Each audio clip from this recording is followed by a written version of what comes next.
Welcome. It's so good that you could come here today. Today I've titled today's journaling practice breathing journaling. And it's because it helps us breathe. Journaling helps us breathe once again. Journaling helps us order our mind. It helps us to find out the logic of what's happening in our mind. It's a conversation with our mind. It's a conversation with our soul.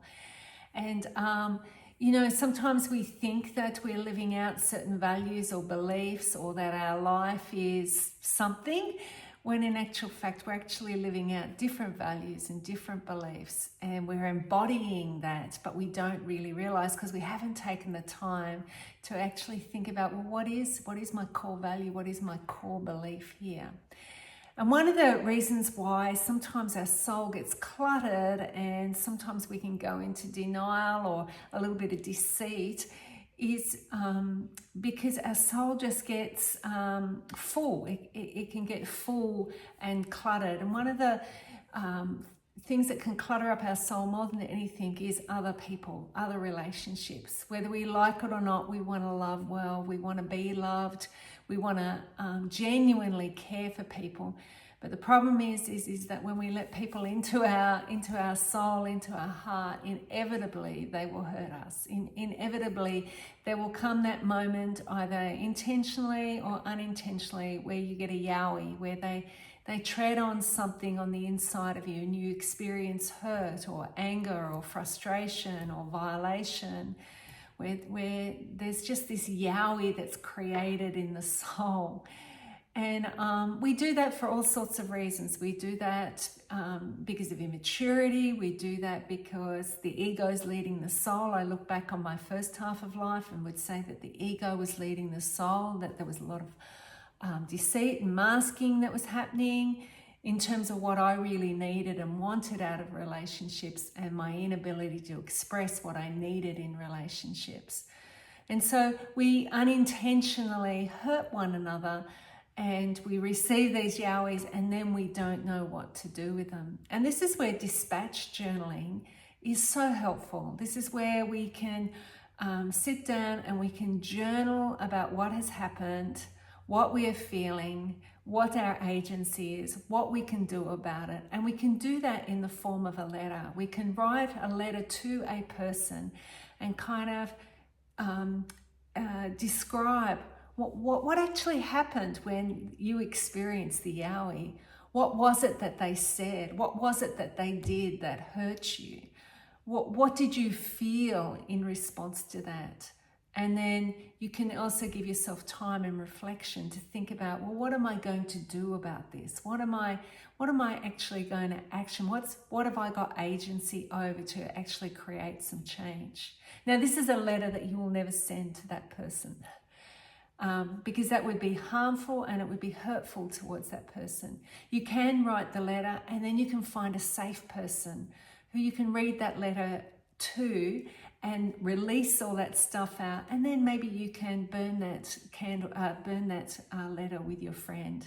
But this isn't about sending it to the other person. This is about releasing. This is about forgiveness. This is about loving self and loving other. It's also it just heals. Journaling heals. We looked at that last time about how when we express our deepest emotions to a story or an event that happens, and we make the links between the two, we heal. Our immune system gets better. So this dispatch journaling is really important for your health. I'm sure we've all met people who are bitter from not forgiving, from not releasing people, for not getting those yowies out. And we don't want to live that way. We want to be able to get the yowie out of our soul and our heart, so that we can continue to love ourselves and love one another. The other kind of thing that sometimes clutters us up is stress. It's anxiety. It's that stressful things happen to us, and we it's like our brain goes into freeze mode, and it just becomes confusing, and then our brain begins to ask the question, why have I got this life? Why did this happen to me? Why did that person do that to me? Why? And it's circular. It just goes around and around and around in circles. And so in journaling, one of the things that we can do when we're feeling stressed or worried is actually to begin to write down the problems and then to say, I've got this problem because. So because, and then we list 5 to 7 reasons as to why I've got that problem. And then after you've listed the reasons of because, you can then go back and then you can do the what, not the why, but the what. So what am I feeling about this problem? What am I experiencing? What do I think were the reasons why I'm experiencing this? What agency do I have? What might I be able to change or do or implement in response to what it is that I'm experiencing? I'll give you a little example. I can feel stressed about bills this time of the year.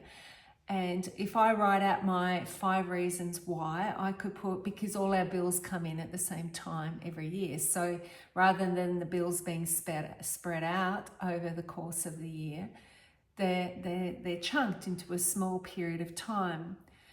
A second because would be because Hydro didn't charge us the proper amounts, and so now we've got this unexpected bill. We were undercharged and now we have to do this catch up in terms of our payment of our Hydro bill. So that's a because. It can be because over summer I love to entertain. I love to have people around for meals, family around for meals. I love to cook. I love to spend time with family and friends. And so our grocery bill ends up being a lot higher. Because over summer period of time, I like to do things like facials and massages. Because over summer period, I like to go shopping because I normally don't have time for shopping. And so then the what's can come into that. What can I do about this? Well, in relation to my first one of all our bills coming in at one time, it could be that each week I put aside money so that then there's money for when all the bills clump up. The second one about the Hydro, I can sort of ask, okay, well, is there anything that we can do about our consumption of Hydro? The third one could be which is relating to entertaining people. It could be asking, what's that need about? What is that need there to entertain as much as we do and to provide so much hospitality? What's the need inside of me? And I can tell you now it's related to being a 2 on the Enneagram, wanting to be loved, wanting to love people and wanting them to love me back. But when I ask the what, it could be, so that could be part of the what, but the other what could be, well, maybe they could bring some food, maybe they could help cook, maybe they could help entertain. When I come to because of facial massages or retreats, my what could be, I do that because work is so intense and I feel like during the summer months I deserve a treat. Work is slower, so therefore I deserve a treat. But if I really journal and I look closer, it's also, I deserve the treat, and it's also a way of escaping for me, because back at work, because it is quiet, it also means that we have cash flow issues. So things are just a bit tighter. So they're a part of my desire for a facial or a massage is kind of like an escape from real life, from the reality of real life. And so what I can do about that is to acknowledge that and be a little bit more honest about that, and maybe make a different kind of a decision. And then the final one, because over summer I have time for shopping, and that is because during the year my life is full, work is full, but maybe what can I do about that? It could be that I knock off work 1 or 2 afternoons earlier over the course of the year and do my shopping then, rather than clumping all the bills together. So that's just kind of like a little example of what happens when you start to journal your stress and your anxiety, and you kind of are trying to figure out because, what, and you'll get a different answer instead of if you were to do the whys. Got a couple of prompts for you this week as you go away and you journal. The first one comes from the Message Bible, And it's just this, when you're experiencing these kind of tough things, it says this: I'm absolutely convinced that nothing living or dead, angelic or demonic, today or tomorrow, high or low, thinkable or unthinkable, absolutely nothing can get between us and God's love, because of the way that Jesus, our Master, has embraced us. That's from the Message Bible. And so as we journal, we can keep that reflection, that thought in process as we're dealing with stress or unforgiveness, as we're writing those complex dispatch letters. We can just remember that God in this process is loving us and is embracing us. Another beautiful piece comes from Morgan Harper Nichols. You are free to speak out areas in life where you can finally let go and choose peace over approval. And so that's about doing that deep inner work. Another one from Morgan Harper Nichols is: consider where in your life you can say, even if there is still more to do, the groundwork I've already laid matters, and I'm allowed to acknowledge and be grateful for that.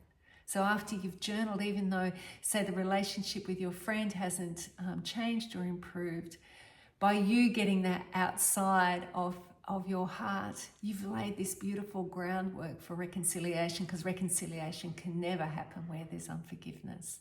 So there's just a couple of little prompts for you to think about, and I'll pop some other ones in our prompt and in our little workbook. Anyway, have a go, have a crack, have a think about, is there somebody you need to dispatch a letter to? Is there some anxiety and stress in your life that maybe you need to work through? All right, have a great day. Bye.